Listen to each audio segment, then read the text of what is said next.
नमस्कार, मी प्रतीक्षा. DNA मराठीमध्ये आपलं स्वागत.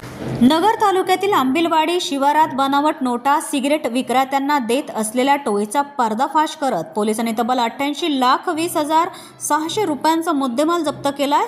या प्रकरणी 8 आरोपींपैकी 7 जणांना अटक करण्यात आली असून एक जण अजूनही फरार आहे. पोलिसांना मिळालेल्या गुप्त माहितीनंतर सहाय्यक पोलीस निरीक्षक प्रल्हाद गीते यांच्या नेतृत्वाखाली पथकाने ही कारवाई केली आहे. कर्जत तालुक्यातील कुंभमाळी येथील निखिल कांगर्डे आणि नगरमधील सोमनाथ शिंदे हे दोघे महिंद्रा थार गाडीतून 500 रुपयांच्या बनावट नोटा घेऊन फिरताना हाती लागले. त्यांच्याकडून पुढील चौकशीत बीड आणि छत्रपती संभाजीनगर परिसरातही या रॅकेटचे जाळे असल्याचं निष्पन्न झालंय. पोलिसांनी यानंतर प्रदीप कापरे, मंगेश शिरसाट, विनोद अरबट, आकाश बनसोडे, अनिल पवार यांना अटक केली. तर अंबादास ससाने हा मुख्य आरोपी अद्याप फरार आहे. कारवाई दरम्यान पोलिसांना 59 लाखांच्या बनावट नोटा तर 2 कोटींचा कागद व शाई साठा, 27 लाखांचं मशीन, संगणक साहित्य असे एकूण 88,20,600 रुपयांचा मुद्देमाल हस्तगत करण्यात आलाय. फरार आरोपी अंबादास ससानेचा शोध सुरूच आहे. त्याला लवकरच अटक केली जाईल असा विश्वास पोलीस प्रशासनानं व्यक्त केला आहे. नगर तालुका पोलीस स्टेशनचे प्रभारी अधिकारी श्री गीते आणि त्यांच्या टीमला खबर मिळालेली होती की एका ठिकाणी एक व्यक्ती वारंवार सिगारेटची पाकिटं घेऊन जात आहे आणि हे सस्पिशियस बिहेवियर दिसल्यानंतर त्यांनी रात्री जाऊन त्या व्यक्तीला ट्रॅप केलं आणि त्या व्यक्तीच्या गाडीमध्ये काही 80,000 रुपयाच्या बनावट नोटा मिळाल्या. तिथून पुढं त्यांनी एक आरोपी असे साधारणतः 7 आरोपींना अटक केलं आणि यामध्ये हा सगळा मुद्देमाल जो आहे तो मिळालेला आहे.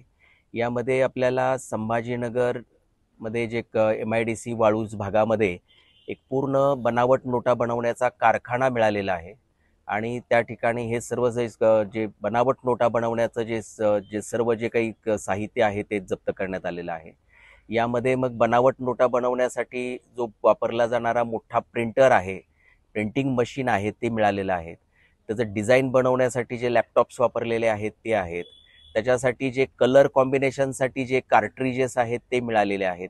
कटर मशीन्स मिळालेले आहेत आणि याच्या व्यतिरिक्त ज्या एकूण नोटा मिळालेल्या आहेत त्या साधारणतः 60 लाख रुपयाच्या बनावट नोटा मिळालेल्या आहेत आणि 2,16,00,000 रुपयाचं बनावट नोटा बनवण्यासाठी जे कागद आणि ते जे काही मटेरियल आहे ते मिळालेलं आहे. असं टोटल साधारण 88 लाख रुपयाचा मुद्देमाल जप्त करण्यात आलेला आहे. यामध्ये आता जे 7 लोक जे मिळालेले आहेत हे एकतर डिस्ट्रीब्युशनमध्ये होते आणि यातले काही प्रोडक्शनमध्ये काम करणारे होते. अद्याप ही आपण फरार आरोपींना शोधतो आहे की जे डिझायनिंगमध्ये ज्यांची महत्त्वपूर्ण भूमिका होती.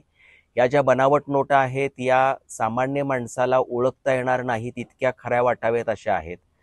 अगदी अत्याधुनिक प्रिंटिंग मशीन या लोकांनी वापरलेला आहे आणि यांचा हा जो काही ट्रॅक आहे हा नेवासा, शेवगाव आणि इकडं संभाजीनगर अशा पद्धतीनं हे सगळे आरोपी जे आहेत ते पसरलेले होते आणि या भागांमध्ये हे ज्या बनावट नोटा आहेत ह्या खपवण्याचं हे काम करत होते.